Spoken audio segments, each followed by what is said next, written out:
Hello and welcome to Planning a Social Media Campaign. I'm Andy King with the Corporation for National and Community Service, coming to you today from VISTA headquarters in Washington, D.C. I'll be your host for today's webinar. Joining me in the producer's studio are Bethany DeSablin and Joanne Lau from our partners at Education Northwest. They've helped in developing today's webinar, and they'll be managing our WebEx technology. You'll see all of us in the chat and the Q&A helping you to get your questions answered and to provide technical support if you need it.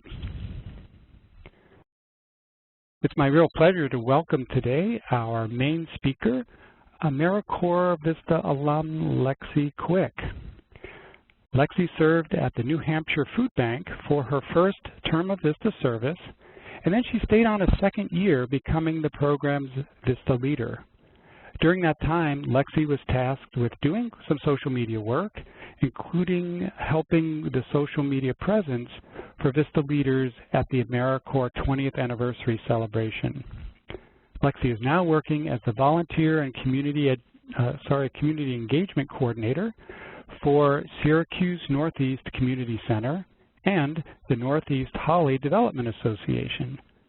Both organizations share the mission of strengthening Syracuse through community engagement.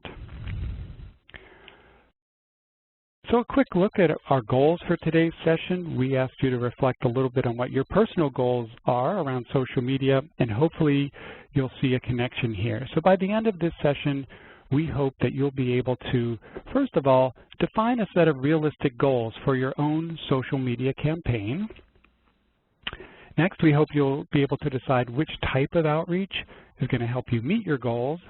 And then thirdly, we hope to give you a sort of a plan for building a social media campaign that includes what we think are 6 essential components of an effective social media campaign. A quick look at our agenda for today. We're going to start out talking about setting goals and SMART goals and figuring out what might be realistic for your program. Then we'll take a look at some of the costs and benefits of using social media. Then we're going to get to the core of it, which really is the social media plan and the 6 essential components that go into a plan, and then give you some steps for developing a campaign. So that's where we're going to go with today's session. And now it's my pleasure to turn it over to Lexie Quick. Thanks, Andy. Hi, everybody. I'm so happy to be with you today to talk about social media. As Andy said, that was a really big focus during my VISTA service, and it's still a major part of my work today. So first, I think it's important for us to actually define what a social media campaign is. So technically, a social media campaign should fall under the umbrella of an overarching social media strategy that has already been created by your organization. So if you're starting to panic because you know your site doesn't have an official document outlining a strategy, don't worry, it's okay. Testing different communication styles and platforms through some smaller campaigns can really help to define what a successful overarching strategy might look like for you. So before you start looking at creating campaigns, ask your site what their communication plan involves. Again, even if there isn't a defined document in place, there should be a strategy that your communication or development director is already using. And if you're at a small site where those positions don't exist, still ask the director or even your supervisor how they want to present the organization through their communications. If you're the one tasked with defining what the overall social media strategy might look like, examine your organization's mission and how they've already been representing themselves online. You can focus on what's important to the agency, really their core vision and values, and let your social media campaigns help spread those messages. So after all that, a social media can really be defined as a targeted set of communications that's designed to meet a specific goal while increasing the overall voice of your organization. And to get us started, I thought it might be helpful to look at a couple of examples of successful social media campaigns that a few different nonprofits have already used. So first, we have an example from UNICEF, and I like to call this campaign the AntiLike campaign, because instead of just going after more likes and shares, UNICEF encourages their followers to actually take action. They took a really bold approach through this campaign to show that simple Facebook likes don't create change. All of their messaging also included a clear call to action It might be a little hard for everybody to see on this slide, but below the bold text, they're asking their followers to buy polio vaccines, and they show how many children will be affected by just a small donation. So that approach supports their mission of working for a world in which every child has a fair chance in life. This series of posts on Facebook and Twitter was geared towards showing people how to really take action and how to actually help improve the lives of children across the globe. The next example is a little outside of the box, but I think that's part of what made it so successful. This New York animal rescue organization created their own app based on the Tinder dating app to match people with shelter animals. So people could download the app, and if they swiped right on an animal, they would get a message from the shelter with more information about the pet and then details on scheduling a meet and greet. So they created a social media campaign focused around that app by making YouTube videos of people's first time using the app and then sharing those through their Facebook and Twitter. They used a really unique blend of social media channels to share their information about the app and to get people to download and use it. So overall, their goal was to increase awareness about rescuing animals and to get more pets adopted. And they did that by coming up with a really creative and culturally relevant social media campaign. And just so you know, both of these campaigns, you can find more information on the PDF handout that Andy referenced earlier. So back to creating your own campaigns. Like we said, the first step is defining a set of really specific and realistic goals, normally with a focus on promoting an aspect of your organization's mission. So when defining your goals, I think it's always smart to follow the SMART framework, meaning that your goals should be specific, measurable, attainable, relevant, and time-bound. So an example of a SMART goal for a social media site could be, for Instagram, we will share photos that communicate our organization's culture. We will do this by posting 3 photos a week, with the target for each being 30 likes and 5 comments. So you can see that the goal doesn't have to be complicated or wordy. In fact, the more to the point and clear the goal is, the easier it will be to track your success. So what will your goal be? Really, there's countless reasons that an organization would want to use social media, and then each of those reasons is going to generate a specific set of goals, whether that's gaining 4 new volunteers, getting canned goods donated to your pantry, or getting your work recognized by thought leaders in your area. As a Vista, you can look to your specific project and VAD to help identify what goals you should be setting. So is volunteer recruitment and management a big part of your year? Maybe your project is under the Healthy Futures umbrella with a focus on creating ways to increase nutritious donations. Really, whatever the case, remember to look at the overview of your project for guidance on setting those goals. So going back to our SMART goals, an example for a goal of a Vista year might be that we will use Facebook to engage on a deeper level with our volunteers. We will do this by posting Volunteer of the Month photos and at least 2 photos showcasing volunteer opportunities each month. And the target for each post could be 20 likes and 3 shares. I'm going to turn it over to Andy right now for a minute so we can hear from you. Great. So here's your first opportunity to weigh in on our topic at hand. So we're going to use the chat panel now and ask you to answer this question. What are some things related to your Vista project that social media could help you accomplish? So again, we're using the chat panel, not the Q&A. If you don't see the chat panel, click the little speech bubble icon in the upper right corner. All right, and we've got lots of responses coming in. So a lot of stuff about raising awareness and reaching out to potential donors or volunteers, recruiting volunteers, specific kinds of volunteers like mentors or college students, alumni, a lot of stuff about raising money, getting donations, recruiting new donors, advertising the center so that potential clients or those using, like veterans or families or students, will know about the services available, promoting new resources that we've got. Terrific.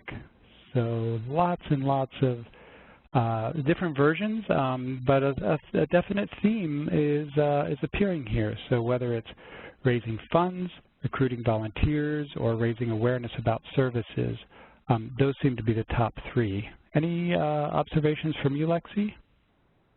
I am just blown away by how many responses are rolling in. This is great. I'm really excited to see all of your ideas. It's really exciting.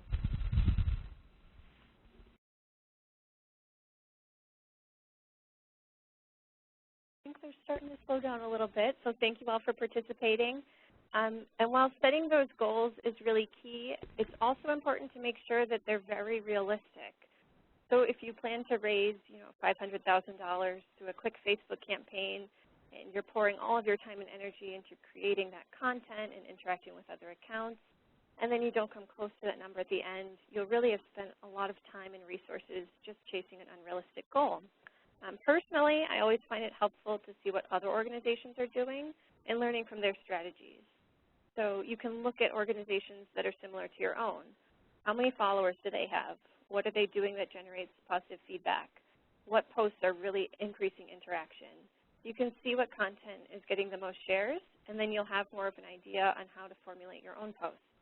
And while doing that research on your own can be very helpful, it can also get pretty time-consuming. So never underestimate the power of just asking for help. Look at organizations that are similar to your own that have a really strong social media presence and reach out to them. Most often, people are really willing to share information about things that they do well. And it could even lead to a strong content sharing or cross-promotional relationship in the future. So now a personal example of this goal setting and tracking actually comes from when I first started in my current position. And we decided to create a social media campaign focused around a holiday lighting contest that was held throughout our city. So a little backstory, my organization, NEDA, has been around since the 70s. With many of our board members having been there for its creation. But we now have a very close relationship with a partner of ours who's very fun and active and has a strong social media presence that really connects personally with people living in our service area. So we worked with that group to develop a plan to get NEDA's Facebook seen as active and influential, and also to show our bond with the Northside Business Partnership.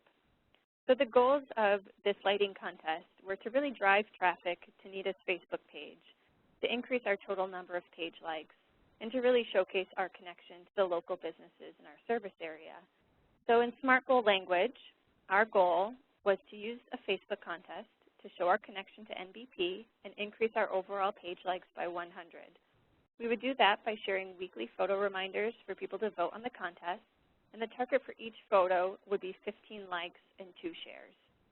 So that contest ran from November through December with those weekly Facebook reminders that ask people to like their favorite photos in our album, and we also asked for business owners and their fans to share the photos. At the beginning of November, our page only had 163 likes, but looking at other organizations in our area that were the same size as ours, the most similar accounts only had likes in the 200s. So that's why we set our measurable goal of increasing our page likes by 100. And by the end of December, NEDA actually had 297 page likes. So we actually surpassed our goal. Looking at the NBP connection was a little bit more tricky, but many of the local businesses got really excited about the contest, and they helped by sharing our posts and asking their followers to go and vote for their own storefront. So we think that added engagement is what really helped to increase our follower count. But it also helped to show our connection to a larger audience that we're working very closely with NBP. So looking at the SMART goal for the individual posts, at least 15 likes and 2 shares per photo, that actually varied, but they were overall pretty successful. The lowest scoring photo only received 5 likes, but we attributed that to the fact that the business wasn't on social media themselves. And then out of the 13 photos we had in the album, 1/3 earned more than 50 likes, and 2 of those photos actually earned more than 100 likes and 30 shares. So it's great when we meet our projected goals, and those moments should really be celebrated because you put a lot of energy into these campaigns. But we also have to be realistic when looking at what all that work that goes into social media and deciding if that's worth it for your site. So in other words, you have to look at what is the return on investment, or ROI, of social media campaigns. And I think first it's important to note that it's easy to get caught up in making social media goals pouring everything into it and get really excited when you meet those goals. But you have to look at what the social media activity is accomplishing versus how many resources you've put into developing and promoting your content. So one guide for determining your social media's ROI can be found on Hootsuite. They gave a pretty straightforward formula to determine your social media's ROI, and that was social media return minus the social media investment divided by the social media investment percent. Their formula does work best when all of the variables can be given monetary values. That's not always the case for small nonprofits or VISTAs in a year of service. And just again, that kind of formula can be found in the resources as well, so don't worry that if you didn't get to write it down. So in order to determine if your social media efforts are generating enough returns, you first need to look at what is going into your social media. So that includes, time spent brainstorming and planning the campaigns, developing the content, posting from your different platforms, and sometimes even investing in new technology and software. Proving that all of those costs are worth it for your organization means tracking the success of your initial goals and collecting data to support the fact that your goals were met. Since many nonprofits have really small staffs, it's important to track how many hours go into a campaign versus the data-driven outcomes, because you might find that your hours are spent better elsewhere.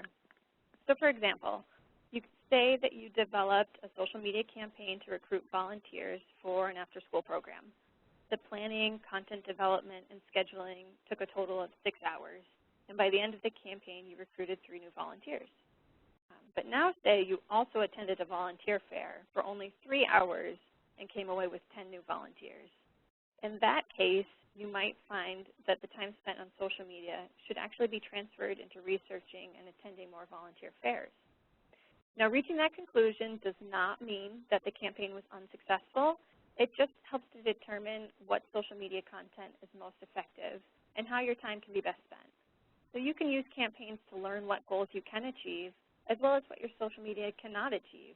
And you can use that information to make the best use of your time and really tailor your social media to your audience's needs. Lexie, sorry to interrupt here. We've gotten a couple comments from folks that your audio is fading in and out a bit, so you might want to check your microphone and make sure that it stays right in front of you. Good to know. Yeah. Great, thank you. I will try to be stationary. Okay, great. No problem. All right, so back on ROI. Looking at the example of the Lights on the North Side contest, the lighting contest that we just talked about, we thought that campaign had a very high return on investment. So the costs were mostly in staff time. There were at least 2 hours spent taking photos of the storefronts, which had to be done at night in the winter in Syracuse, New York. The photos then had to be arranged in matching collages and added to a Facebook album. And that editing was easily another 1 to 2 hours of cropping and adjusting the photos' lighting and levels. And then there was the weekly post to remind people to vote, as well as the daily interactions with anyone commenting on or sharing the photos. So when you stop to think about it, all of those things really add up, especially when you consider how many other things go into a typical workday. What NEDA got out of the contest, though, really outweighed those costs and time. So we were able to more than double our Facebook audience within a month, and people really began to see us as the leading organization of the Northside Business Partnership. I included this photo of one of our neighborhood stores, and hopefully you remember me mentioning the one sad store from the contest that only got 5 likes on their picture. This is actually them, and their story got a lot better, though. So through the Facebook contest, we were able to really connect with the store owner, who then began to see us as a resource for their business. This summer, they came to us for help with sharing the news that they were moving locations, and we were able to get them help with setting up their own Facebook page. We connected them with a professor who has students build websites, and we helped share their social and traditional media content, either through Facebook or sending press releases to our contact list. So you can see there's many different ways to measure the success of your social media. The important part is just tracking that data or those stories and being able to present them in a way that proves the worth of your organization's activity on social media. Okay, So now that we've taken kind of a general look at the goals and ROI of social media, we're going to dig a little deeper into the actual components of creating a campaign. So number one is defining your audience. Who is already looking at your account? Who do you want to engage? We're going to take a deeper look at that piece in just a minute. Number two, defining your desired outcomes or goals. Remember, it's key to set realistic goals for your campaign and to look at how much time you can commit to a project like that inside of your Vista service. Defining metrics. This step will most likely go hand in hand with your goal setting phase. This is where you look at what kind of data is going to support or show how well you met your goals. Next up, decide on what type of outreach methods will work best for you. We'll take a look at the benefit of taking an inventory of your outreach channels and defining who your community multipliers are or who they should be. Number five, developing your content. So this webinar is geared more towards the planning side of things. We're not going to go really deep into this one, but I will touch on a couple of different styles of social media outreach that you can use. And then finally, scheduling your content. We'll talk about a couple of ways you can do that in an organized manner and a couple of tools that can help make that step easier. Okay, so now it's time to define your audience. One technique that you can use for that is to first clearly identify who your ideal follower is or would be. So for that step, think about who you want viewing your content and who will find your information the most valuable. You can also think about what group of people you want to connect with or inspire to take action. Here it would be helpful to refer back to the communications plan that you discussed with your site. So who does your director want to connect with? What do they want their community presence to look like? Let that overarching goal help define who your target audience is on social media. You'll also need to determine your audience size. So are you smaller and more place-based, meaning that your content will be most valuable to close neighbors? Or are you looking to be a leading expert and share your voice on a larger scale? Determining how far you want to reach will indicate the type of content you create and share. One idea that you can use to decide what your audience is looking for is to actually survey them. So this could mean having poll questions on Facebook or Twitter, or if you're just getting your platform started, send an email survey to some of the people you know are fans of your agency. You can ask about what they're looking for in your social media and what they might find most helpful. This will also let them know that you really take their participation seriously and you're looking to use your outreach to benefit your organization as a whole. And again, another area for research. So you can find just about anything online today. So why not take some time to see what platforms your audience is on, how active they are, and what type of content they respond to the best. A couple of helpful resources for this are the Pew Research Center, which is constantly sharing new studies, and then also marketing charts, which gives updated data in the form of really easy to digest charts, so you can just quickly see the trends that are happening in social media. There's going to be links to both of those sites also in the resource section, and I would really recommend digging through them to look at audience trends on social media. Also, take a look at what platforms are growing and decide if it's better for your organization to take advantage of something new or if you should spend more time on already developed platforms.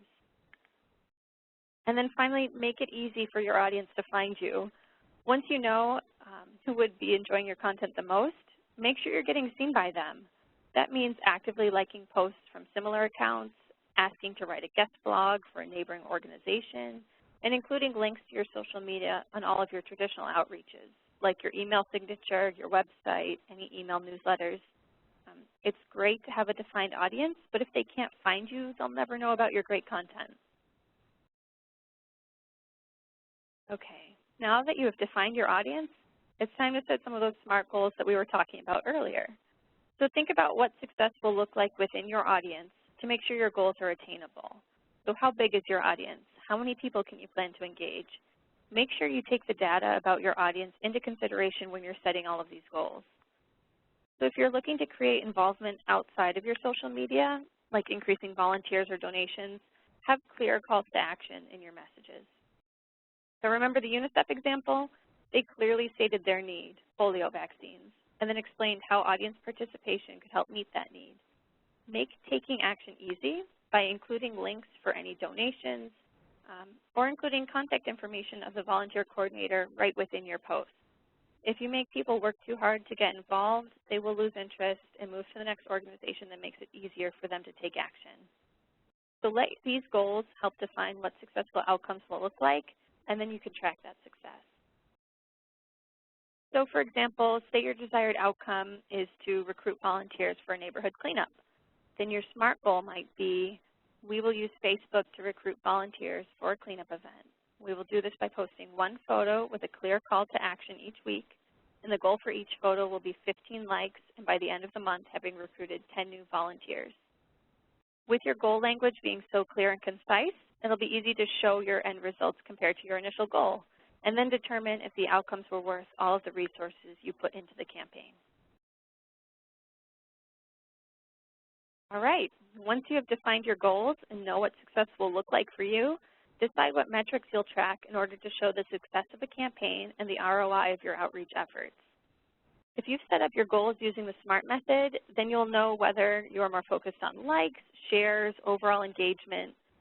Most social media platforms now have their own analytics built right into them.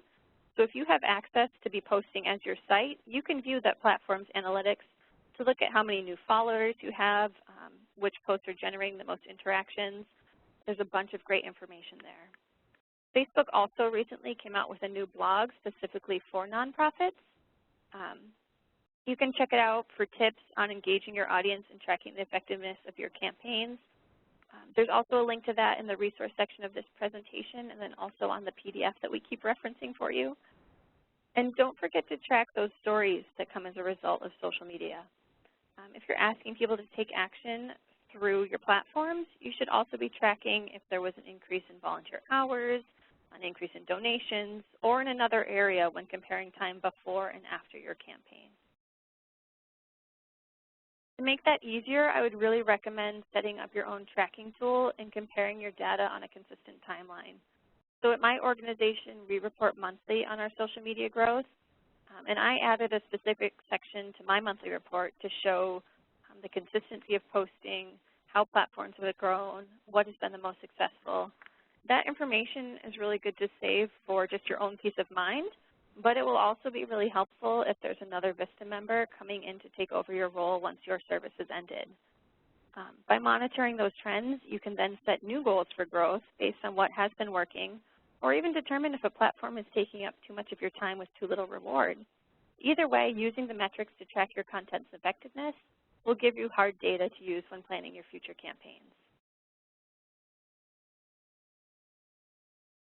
Okay, so now you've determined what you want to achieve and what will show that you've met your goals, and now we have to determine the best way of getting your message heard. So there are many different platforms out there, and each has its own purpose. It's important to define your goals really clearly so that you know which platform will work best for your message.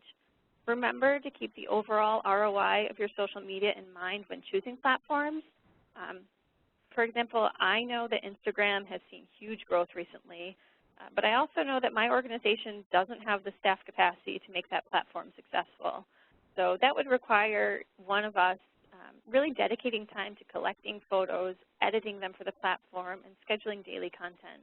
And the amount of resources it would take to start an account outweigh the potential benefit for my organization right now. So we actually pour most of our resources into our Facebook, Twitter, and MailChimp accounts.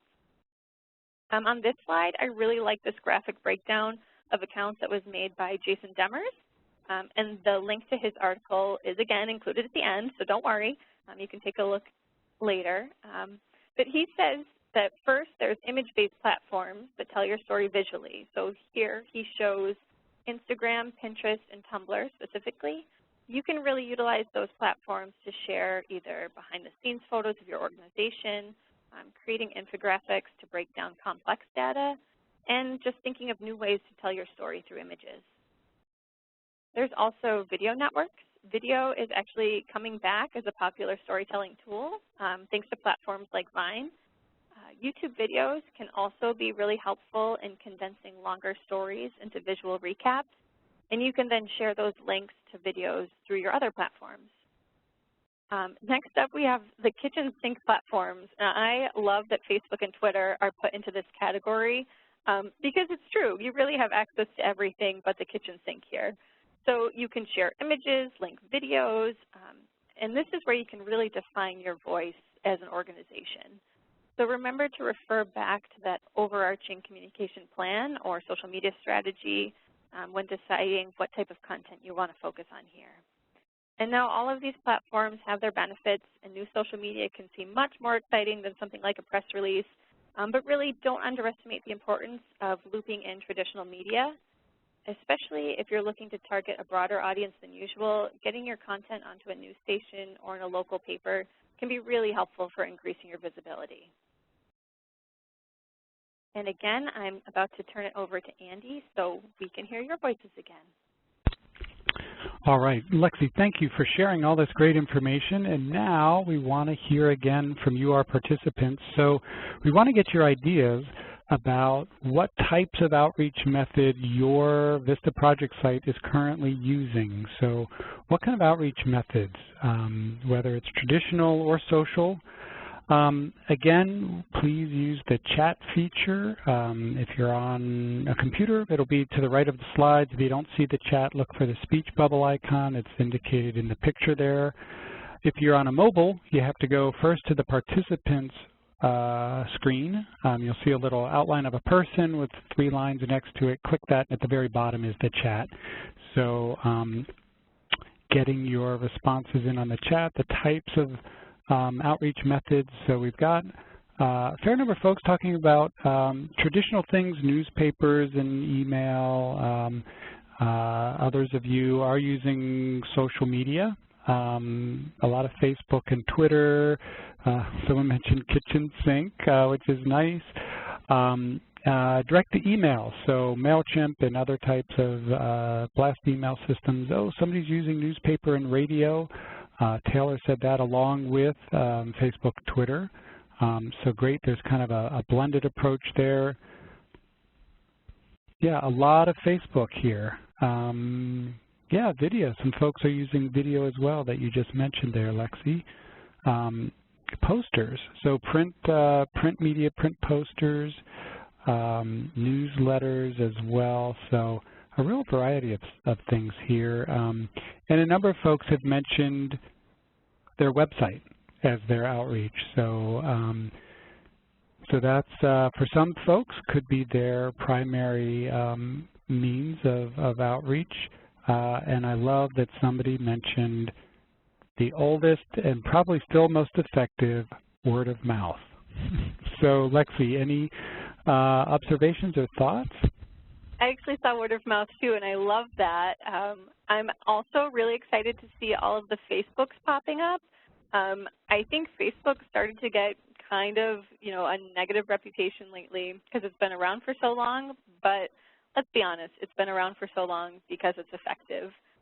So really cool combinations, and then sticking with kind of this content and outreach method, I mentioned depending on how big you want your campaign to be, using that combination of traditional and social media can be really helpful, like a few of you pointed out yourself. With events at my organizations, we really start promotions earlier through social media, and then we do follow up with press releases and media alerts as the date gets closer. Our main channels for NEDA are Facebook. We use MailChimp for our email newsletter.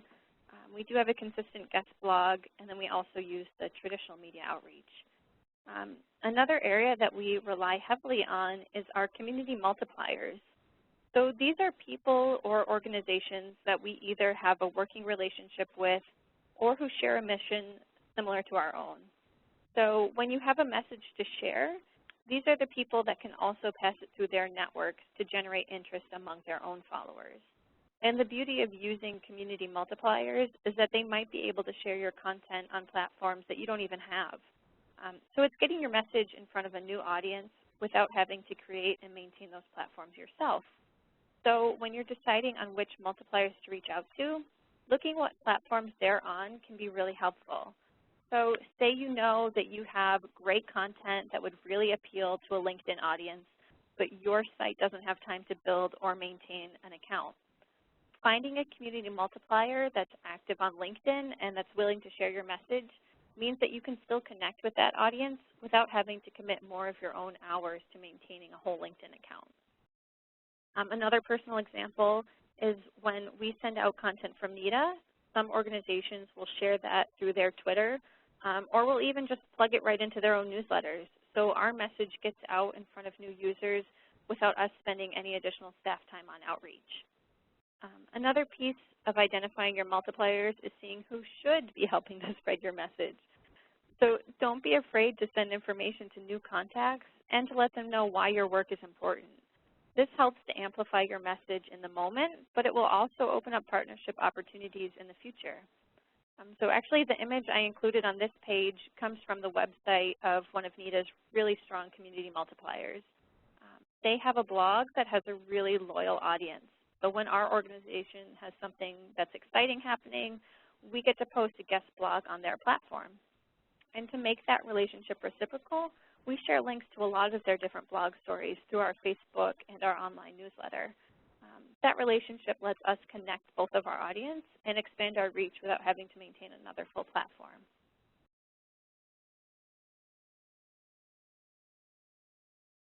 All right, and I said that we would touch on content development. So when you're thinking up your content, the top of my to-do list is conducting some more research. Again, just look at what some other organizations are doing successfully, and you can learn how your own organization can build on that in your own way. So see what's popular on social media right now. It's always changing. So is it hashtags? Is it Twitter chats, poll questions? Just do some digging to see what people are most interested in at the moment and design your content around those ideas. Remember the example of the animal rescue app. So they saw how popular Tinder became, and they decided to use that to their advantage in their own creative way. So don't be afraid to take some risks and really think outside the box to get people connected. Also, make sharing that content easy. That goes along with being easy to find and being active on your social media platforms. So include links to your platforms everywhere. Even including just icons in print media will let people know that your organization has those active accounts. And if people can find you easily and they really find your information interesting, they'll want to share that with their own networks, which instantly increases your audience size. And now, I think everyone has heard by this point that images are the way to go. If people want to read blocks of text, they can go to a blog or they can search for an article. So keep these kind of social media texts short and really to the point, and keep your posts visually appealing. If you're struggling with editing photos or turning chunks of text into images, you can use some tools like PictoChart and Canva. PictoChart basically lets you fill out infographic templates that you can use to make your data more visually appealing. So you can think about using this tool to show the effectiveness of a food pantry, how many clients you're serving, how much food is going out the door, or to even showcase the success of your volunteer program. Almost anything can be represented visually, and it will make your data a lot easier for people to comprehend and remember. Canva is more of an editing site where you can adjust the look of your photo, add borders, overlay text, and more. It's a great free option if you don't have access to Photoshop or Illustrator, although I do want to say that I think people would really be amazed with how much you can get done in just Microsoft Paint if you really have to. I did live the Vista life, and you can get pretty creative in there. Okay, so now that you've decided on the best way to present your content, you need to actually put it out there for people to find. One tip for scheduling your content is to post during peak hours or times when people are most active on those social platforms. So this data comes from a HubSpot research article saying that the ideal windows of engagement for Facebook would be Saturdays and Sundays, noon to 1, or between 3 and 4 on Wednesdays, between 1 to 4 on Thursdays and Fridays, Twitter 12 to 3 Monday through Friday, and then some later times on Wednesday. But really, you need to look at your own analytics too to determine what timing is best for your organization. So remember that most sites do track their own analytics and data, so keep an eye on when your audience is the most active and when posts are getting the most traction. Each organization is really different, so just follow the trends that you see in your own data. And really, on the same level of importance, with the timing is the frequency of your social media posts. So these recommendations come from Nonprofit Hub. Again, all of these are linked at the end because I think they're really helpful resources for you guys to dig into a little deeper. They recommend posting on Facebook at least 1 to 2 times per day with a bare minimum of 2 times a week. Twitter is recommended 5 times a day, but no more than 1 per hour, and then a minimum of 1 per day. So that one's a little finicky. LinkedIn, prefer for 1 time a day, ideally in the morning, so that it's gathering traction throughout the day. And then Instagram, at least 1 to 2 times a day. And Snapchat is recommended to post only when you have engaging content, so it's okay to miss a few days on that one. Looking at those recommendations, though, you can see how social media management can become pretty time-consuming. Always refer back to whether you're getting enough of a return from your outreach to make it beneficial for you. Remember, it's better to focus on just a few really strong accounts rather than spending your valuable time on sporadically posting to just semi-successful accounts. Okay, and now that you see all of the variables that go into deciding when to post and how often to be posting, you can see that having a timeline is really key. And you need to break your posting out over the length of your campaign. So there's a few different techniques you can use to schedule content, and it can depend on how many people you have developing and sharing the content on your organization's platform.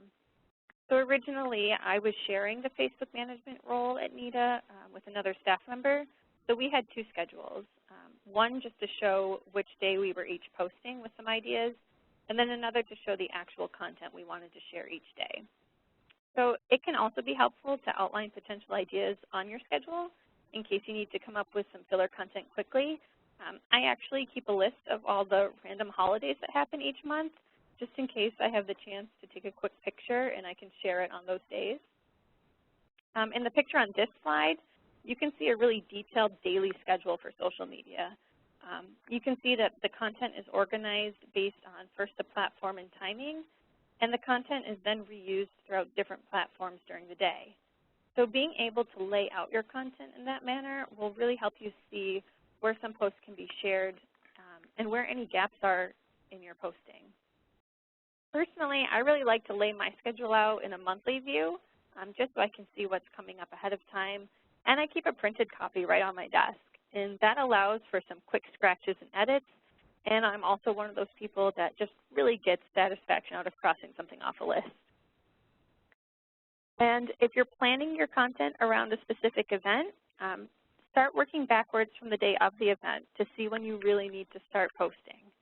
Make sure you give yourself a little bit of wiggle room in the content development stages in case you need to rely on other people's schedules, or you need good weather to take photos or anything like that. But once you've defined your schedule for posting, make sure you really stick with your deadlines. It's really easy to just say that you'll write, the Facebook post the next day, or your blog interview can just wait another week, but that can really easily throw off your campaign's whole schedule. I find it's easiest to create and schedule your content early so that you still have some daily free time to come up with fresh, kind of in-the-moment content, or just to respond to engagement from your followers. So most platforms have scheduling features right within them, like Facebook and MailChimp. But I've also enjoyed working with tools like Hootsuite to schedule my content across both my Facebook and Twitter. And using scheduling tools means you can have your content lined up and ready to go, and you don't have to worry about clicking that post button right at 1 o'clock. And you can spend that time working on really the other 50 things you have on your to-do list.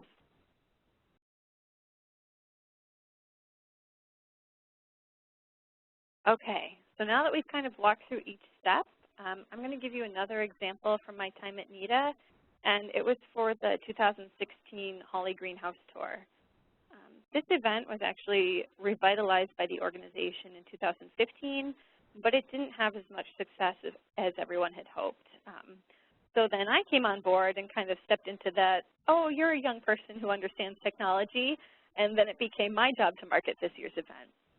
So we're going to take a look at each step in developing the social media campaign and see how it worked out for the house tour.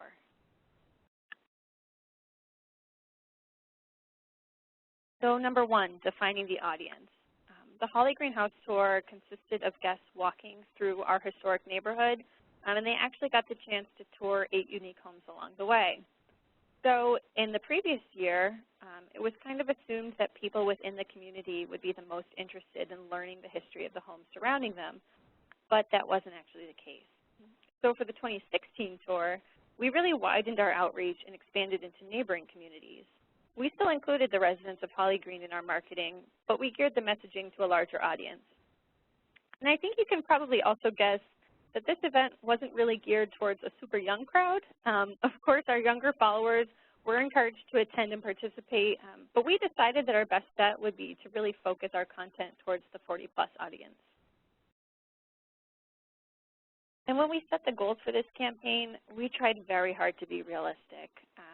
In the previous year, only 18 tickets had been sold, so we had to identify, first, how many reliable tour guides we could actually recruit, how many people could comfortably fit on a tour, how much marketing one individual could actually achieve.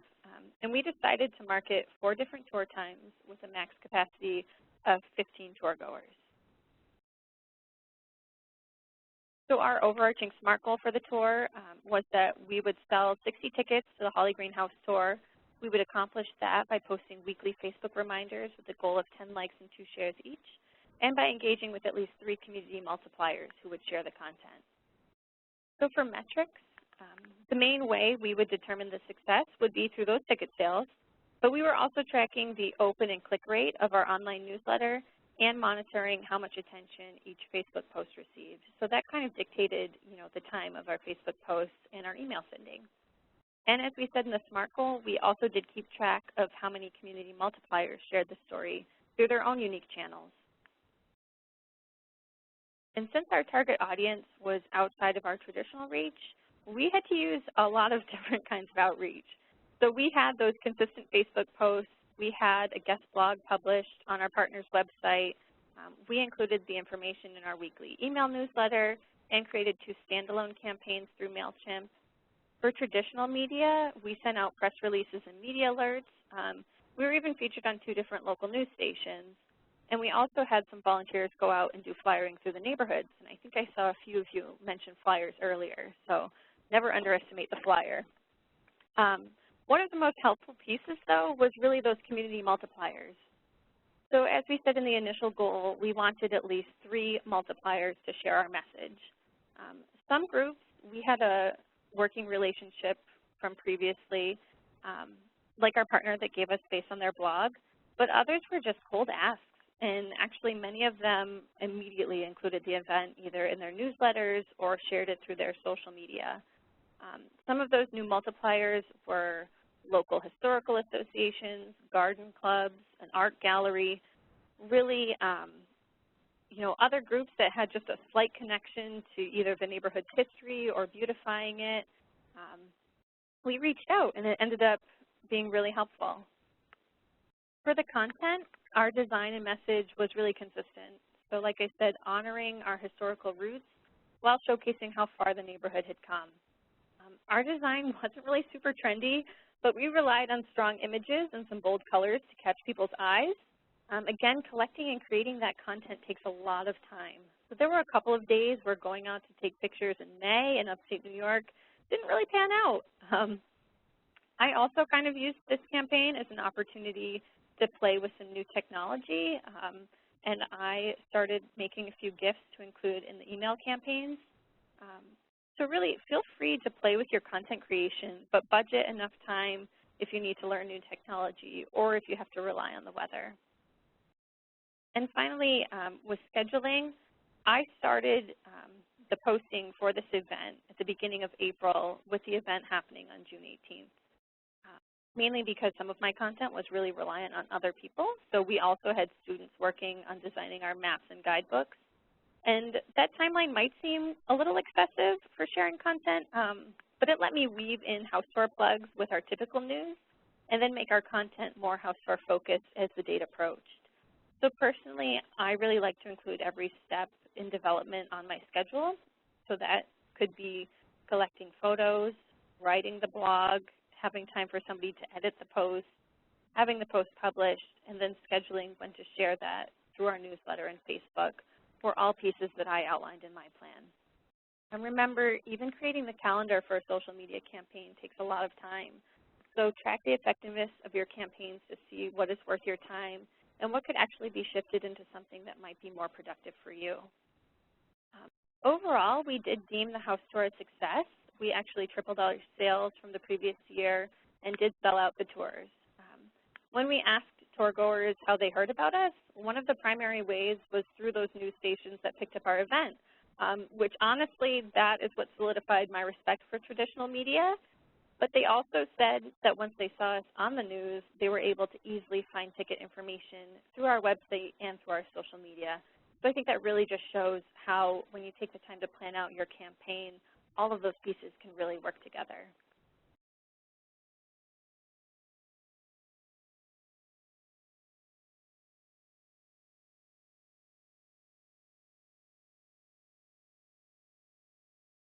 Okay, so that was a lot of content that we just went through. So I'm going to leave you with a few quick steps to help just get you started in creating your next social media campaign. One, check to see if your site has that social media strategy in place and if that strategy is guided by an overarching communication plan.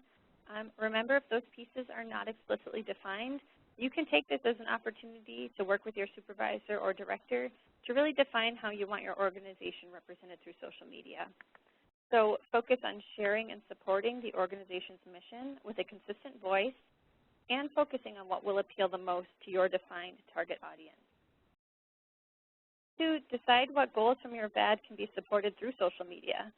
So do you want to recruit new volunteers, thank community supporters, or increase in-kind donations? Once you determine which goals from your VAD social media can support, you can start to define what successfully reaching those will look like.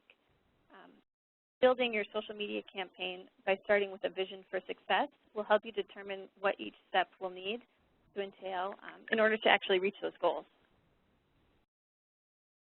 And finally, just look at what tools you already have access to. You know, are you already an admin or an editor on your organization's Facebook? That means you can look at the analytics to see what has already been working or what has historically fallen short. Do you know who your community multipliers are, or should you now start building a list of what organizations should be helping to spread your message? Look at what's already available to you and then start thinking about how you can use those tools kind of creatively. Remember, it is okay to think outside of the box. Just make sure your work is backed up by data and stories that show that your work is delivering a high return on investment.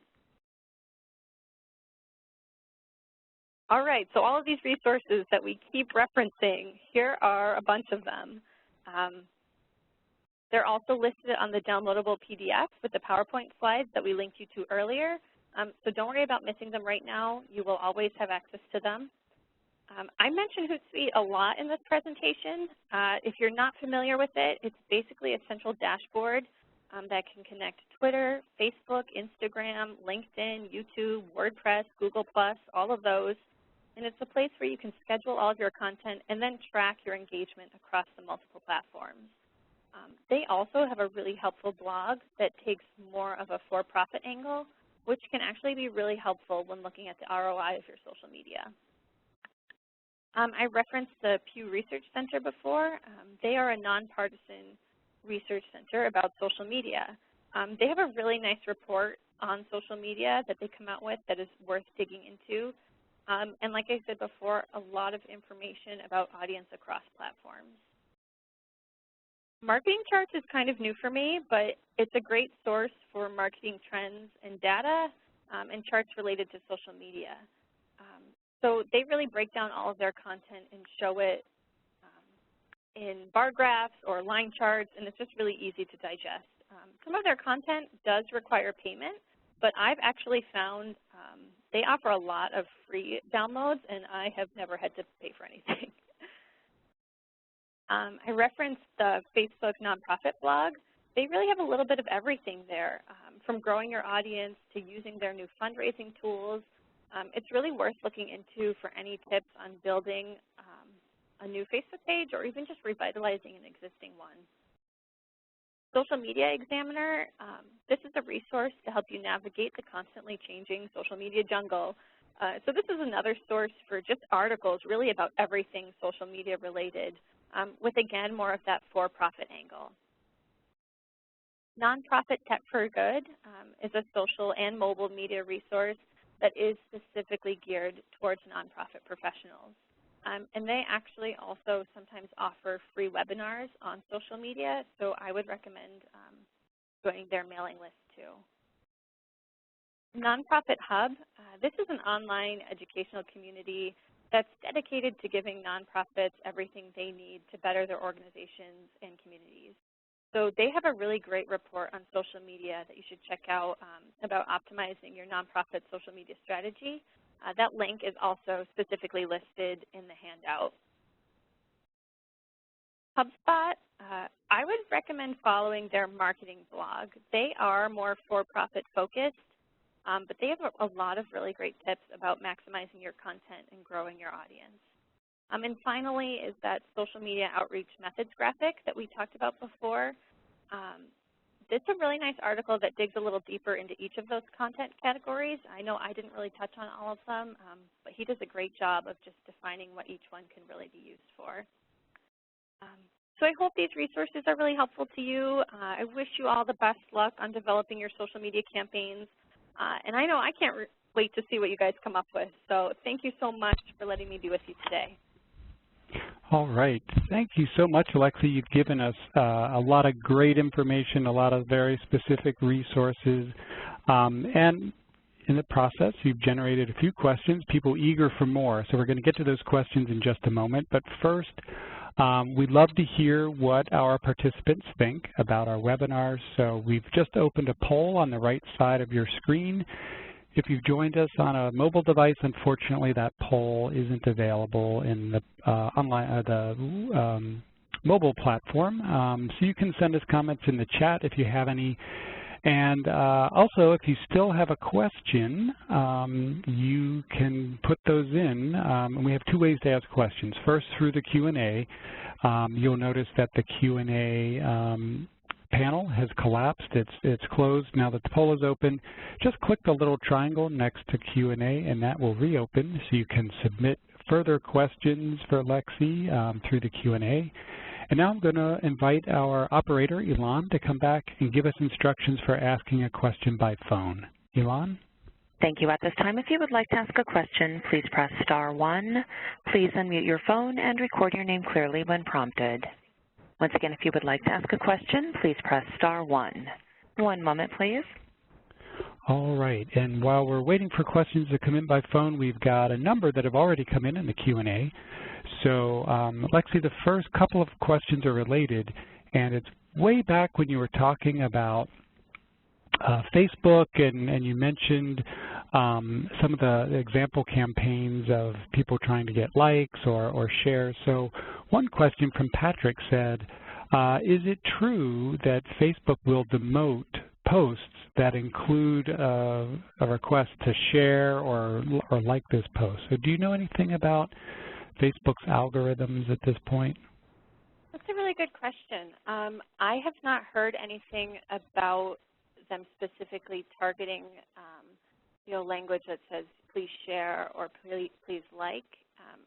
I do know that the news feed was starting to be generated by pushing content with more engagement to the top. Good question, Patrick.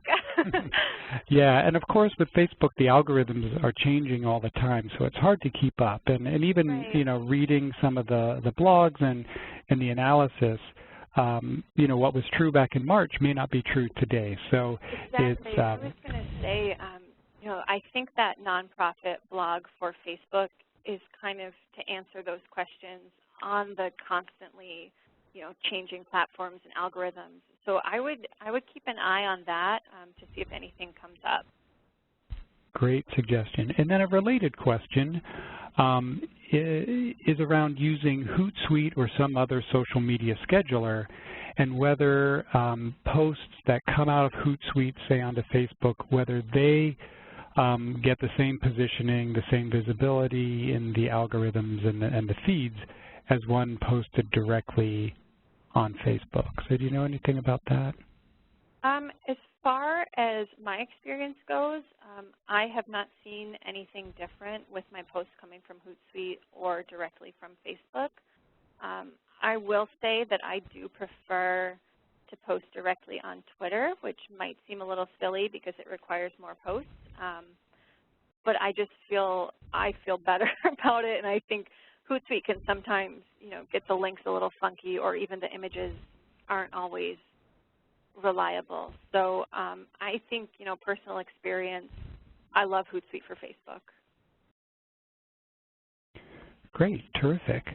So our next question comes from Tiara, and she was asking about the social media categories that you had from Jason Demers. And there was a category in there called niche sites, and I think maybe Reddit was one of the examples. So she says, what are these niche sites, and when would we use those? Sure, that's a great question. Niche sites, I am personally an internet nerd, so I spend a lot of time on them. I think that would be for a very specific audience. And I think, any content that you would share, through Reddit, or if you're familiar with Imager, which is kind of the image sharer for Reddit, you really should study the communities that are on there. They tend to be a little different than what you might find just, through your Facebook fans. So if that's something that you're interested in, it might take a little bit more research, but if you play your cards right, they could really help some of your stuff go viral through their communities. Did that answer the question, Andy? Yeah, I think so, because, and you did point us as well to the article that goes into more detail about some of those niche sites. Yeah, so I think that's great. Let's turn now to the phone and see if we have any questions there. I'm showing no questions at this time. As a reminder, to ask a question, please press *1. All right. Well, we've got plenty more questions here. Next up, Janice asks, she says, what about audiences that are skeptical of social media? She said, I myself don't have any social media accounts. So would there be any value in me opening an account as a related entity in order to connect with target audiences or to share information with those who are more social media inclined? All right, so I'm kind of seeing two questions in that one. So first, kind of about reaching those audiences that are skeptical of social media. I think a great way to do that, if you know that your fans of your organization are kind of iffy on it, would be through those kind of surveys and conversations that we talked about earlier. So kind of approaching it in more of a safe way, or maybe starting out with more of an email campaign rather than just jumping right in. I think if you're personally the voice of the organization and you're not so sure about starting a social media account, check out the Pew Research Center and see, are the people on those platforms the audience you want to be engaging with. We talked a lot about maximizing your time. So if you think through that research that spending a few more hours on maybe a weekly newsletter is more beneficial to your audience, that's really for you to decide. Yeah, and I think it goes back to what you said earlier, close to the beginning, Lexie, when you talked about defining your audience and recognizing that social media isn't going to reach everybody and all different types of demographic groups. So understanding what social media can and can't do for you then might help inform your plan. So I think that's what you're saying there. Yeah, definitely.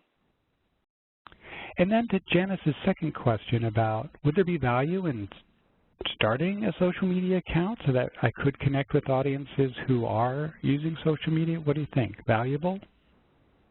I personally think valuable. I think even if it's just, starting a Facebook and reaching out that way. I know, so I referenced that business on the north side who didn't have many likes, and we helped them set up a Facebook. It was actually really interesting to see Facebook had already generated kind of a generic page for their business where people were already leaving reviews, and they had no idea about it, and they were all really positive and helpful.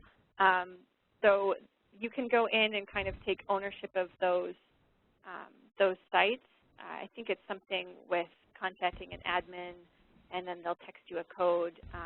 I would check to see if you have one of those pages already existing for your organization. I know when we went live and actually started adding photos and, you know, the voice of the business, it just grew exponentially. So I would check that out, I think. Great. Great advice.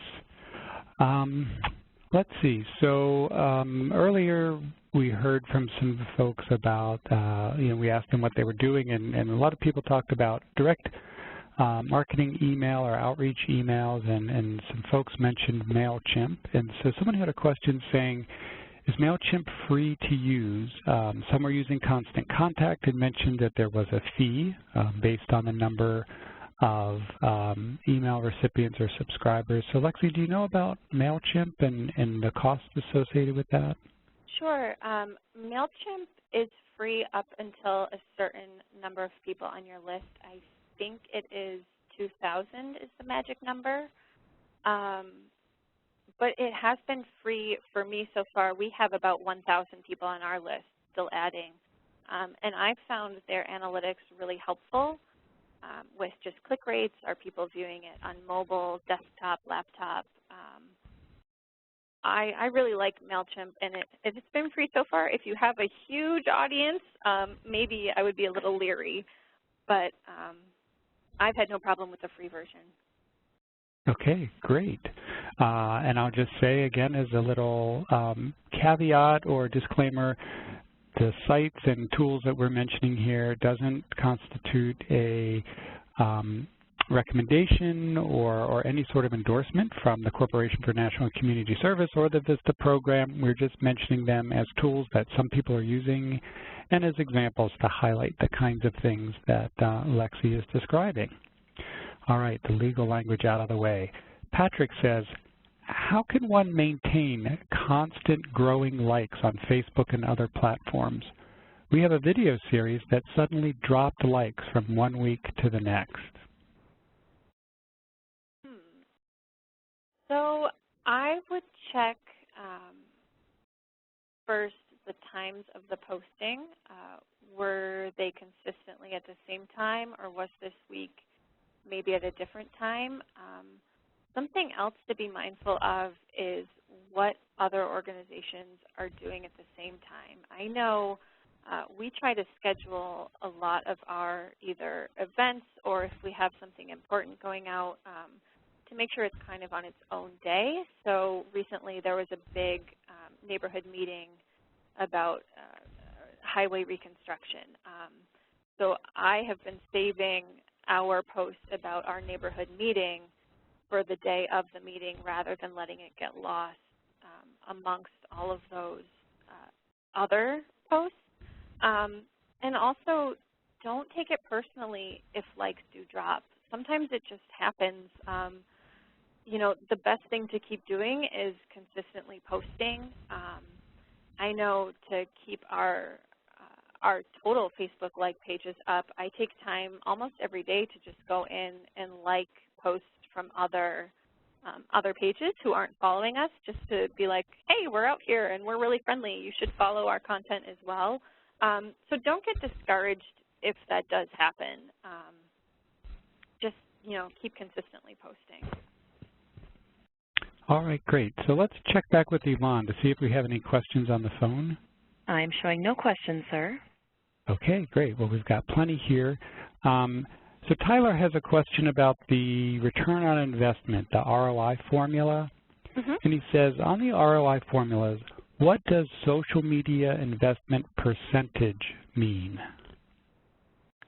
Sure. Can you tell me, Andy, can you see that right now? Oh, I see. So social media investment is what was subtracted from the social media return. So right. Social media investment would be, you know, all of those resources that you're putting into a campaign. So what are you, as an organization, investing into the social media? So that could be time, It could be resources spent on new technology, and kind of looking at what's left over when you subtract that investment from what the campaign brought you. And again, the ROI formula that I gave, it kind of does have that more for-profit spin, but I think a lot of the for-profit language is really helpful because, you know, that's what they're focused on. So it's less of that, we've got to help our neighbor, and more of what can we get out of it. So yes, social media investment is the resources that you're pouring into the campaign. Yeah, and your point's a good one. In the for-profit sector, it may be easier, or there's more of a focus of tying a specific dollar amount to each of those elements in the formula, and those could be harder to quantify in community work. So someone had made a comment in the chat earlier, I think, about, well, you know, well, what is the measure? What are the units that we're talking about here? Is it just hours? You know, is there some value associated with effort? So those are all good points around us that it doesn't, it's not going to be a precise measurement. Let's see.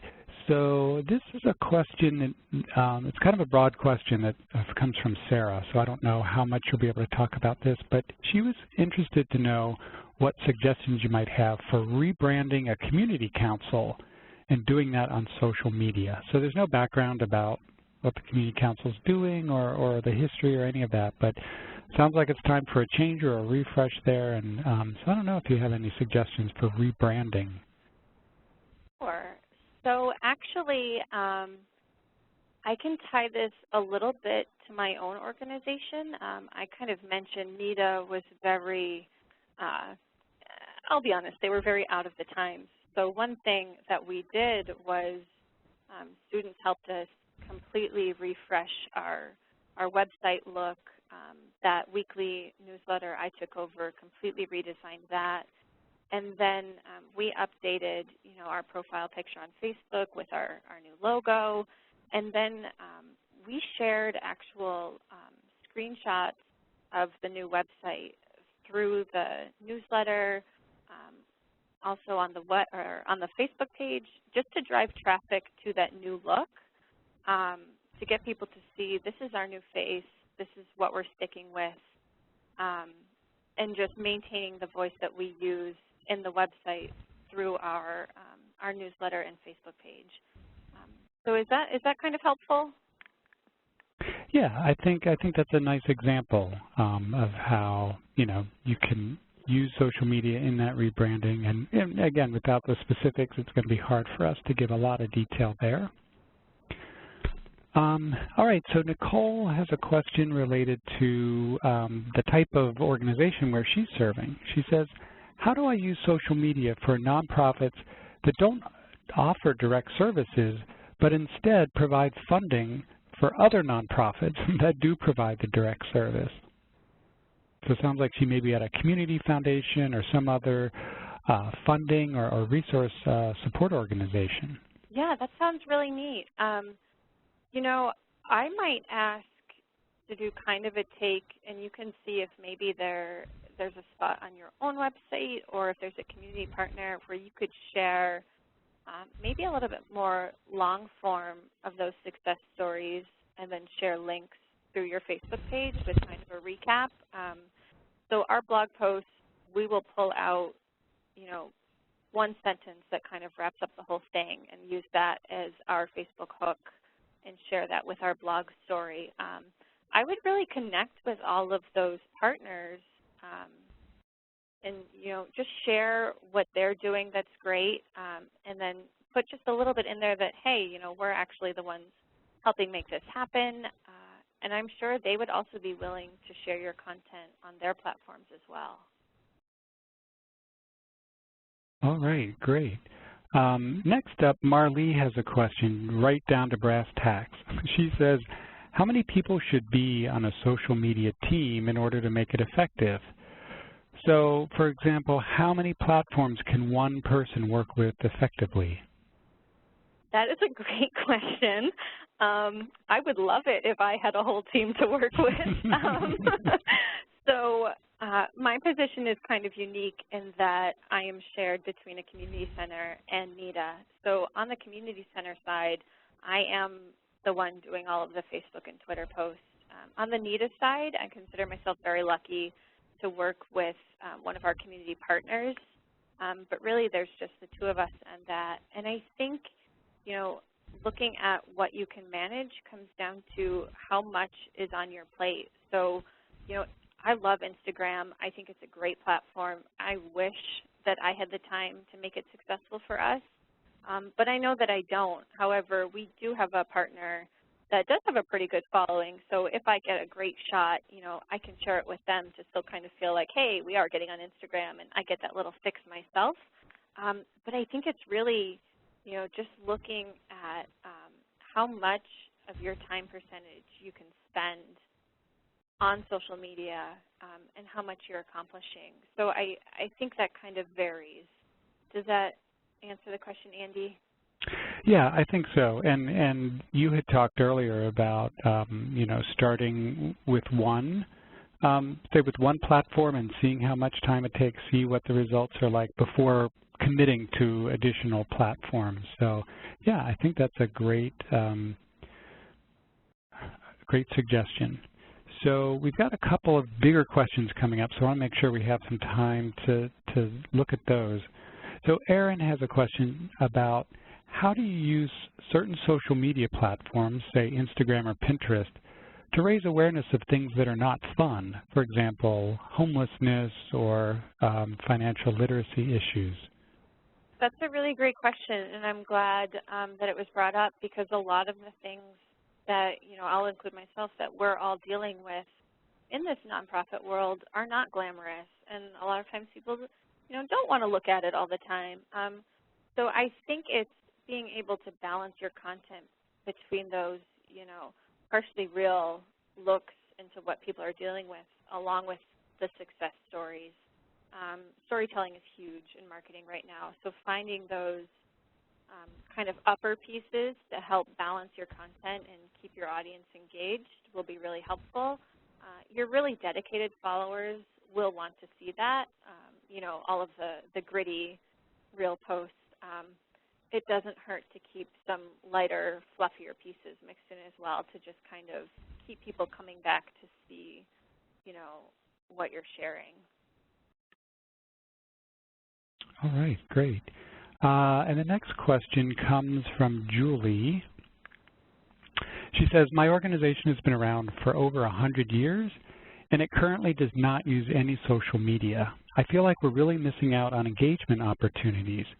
How can I get the board, who are mostly older and seem to be stuck in their old ways, how can I get them to budge on this issue? I think a lot of people can relate to that. So my organization is not as old as that, but we could probably compare board members in that way. And I would look again to see what organizations that are kind of similar to yours are doing on social media. Maybe you don't have one right in your community, but say, you know, say I work at a housing development association and I see somebody in a different state, very similar style, who is just engaging every day with, you know, tons of people on Facebook or Twitter or anything, and just kind of collect that data and present it to the board as a missed opportunity, I think, to just, you know, be out there in your community and be known. And I think it's easy for people to get kind of hung up on that historical presence, and it's very important, you know, to respect that and honor that, but to also see, you know, how you're staying up to date and still engaging with people. So yeah, I would get some data to back it up and share it that way. Great advice. Let's see. So Patrick is back with another question about scheduling. He says, when scheduling social media, how far in advance would you go? You mentioned week or month, but would you go as far as seasonal or yearly planning? Oh, that's a really good question. I love all of these questions. And funny that that one comes up. I was actually, earlier in the week, I think it was nonprofit Tech for Good has a whole list of yearly international days with kind of hashtags linked to them. So what I did was I didn't, go through and make content for those yet, but I did plug them into my calendar with little reminders to see, what's coming up. I think when you get seasonally, it's hard to predict what's going on in the moment, which is kind of the beauty of social media. But keeping those ideas in a place that you can access as that approaches would be really helpful. I would say personally for scheduling, in an ideal world, I would have, 1 or 2 posts scheduled for a month, and I would do it at the beginning of the month. If my schedule gets crazy, I like to do it a couple of weeks out, and then on the kind of the off days, either do in-the-moment content or share content from one of our other community partners. Great. Let's check with Yvonne to see if we have any callers with questions. One moment, please.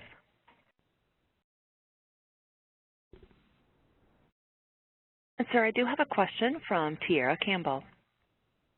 Hello. I saw that Donna Martin had a good question about how long the Holly Green campaign took from beginning to end, and approximately what was the budget for it. And complimentary, my question is, on average, how much does a social media campaign cost?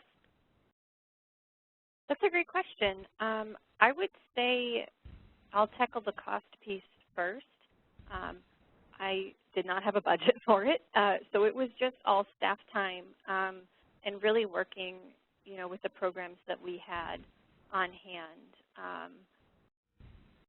And then the other question was about timing, is that correct? Yeah. Sure. So we started discussions about this. The event happened in the middle of June. So we started discussions maybe in February, sat down to kind of strategize in March, and then had some content kind of trickling out early April with more frequent posts leading up to the event. So I like to just kind of weave it in there, and then people will recognize it throughout. It might be a little sneaky, but it doesn't hurt to get that date on people's calendars early. Did that answer your question, or did I miss a piece? So with the budget, it was just out of your staff time. There was no additional, to pay for a service within the social media. That part was free. Yeah, we just used, the platforms that we had. So we had Facebook, MailChimp with, still the free version because we're under the 2,000 subscribers. And then on other content, just pushing it out through those multipliers. So actually, we're a member of a bigger organization who does kind of monthly spotlights on their website, and they also do podcasts. So I reached out to them just kind of on a whim to see if they would be interested in covering that as well. And they did, and that was actually really helpful. So, we don't have any money to play with, but we're creative with the asks. And did the campaign start in June, or did it end in June also? So we wrapped everything up in June. Okay. The actual content started coming out in April. Okay. Okay, thank you. No problem. Thanks for asking. I am showing no further questions at this time.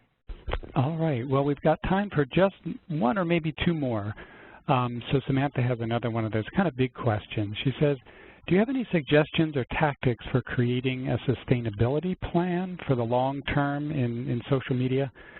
My organization doesn't have a designated person taking care of social media except for the VISTA member, and I'm worried about it when I leave. That's a really good question. I understand kind of that fear of handing it off. I kind of went through that too when I left my VISTA leader position. And I think the easiest thing to do to keep it alive is save every single picture that you take. Save it in a file. If you're editing it to add text, save the editable version. Make it easy for whoever's going to come in behind you to kind of use what you've already done so that they can realize, you know, oh, it's not that bad, or, you know, on a week where they don't have much content, they can pull back through your own archives. I know when I left service, I think I also left kind of a guide, you know, with those frequency and timing guidelines, and just make it really clear that it's easy to schedule out, plan it out ahead. And this might be a bigger conversation to have with your supervisor, to start to think who at the site they're picturing to take over this role. Because I agree, it's vital, and I would be so upset if, you know, all of my hard work fell apart. So I totally understand where you're coming from. I don't think it's too early to start that conversation now, you know, since Vista is supposed to be creating those sustainable pieces. So I hope that answered your question. Yeah, and just a couple other thoughts that come up from time to time about sustainability of anything. And of course, it's that transfer of your work. So as Lexie said, having things in writing, having the file saved in an accessible place. You know, have your social media calendar, your schedule of posts, have all of that stuff available. And then when you go on vacation, you've got stuff scheduled. Sit with your supervisor and figure out who's going to manage this while I'm gone next week. You know, you've done the work of planning it and scheduling, but, you know, who's going to take care of it? And so then you can start to build that capacity, you know, among coworkers, other Vistas, so that there is some other ownership of it for when you go. Well, unfortunately, that's all the time we have, or that's all the questions we have time for. We've reached the end of our time together. So first, I want to say a huge thanks to Lexie Quick for all of the tremendous information and all of the research and work you put into the presentation. So thank you, Lexie, for that. I also want to thank our producers, Bethany DeSoblin and Joanne Lau at Education Northwest, and to let you know about our next webinar coming up on October 19th. It's called Managing Up, Navigating the Vista Supervisor Relationship. So we hope to see you there, and thank you again for all your participation.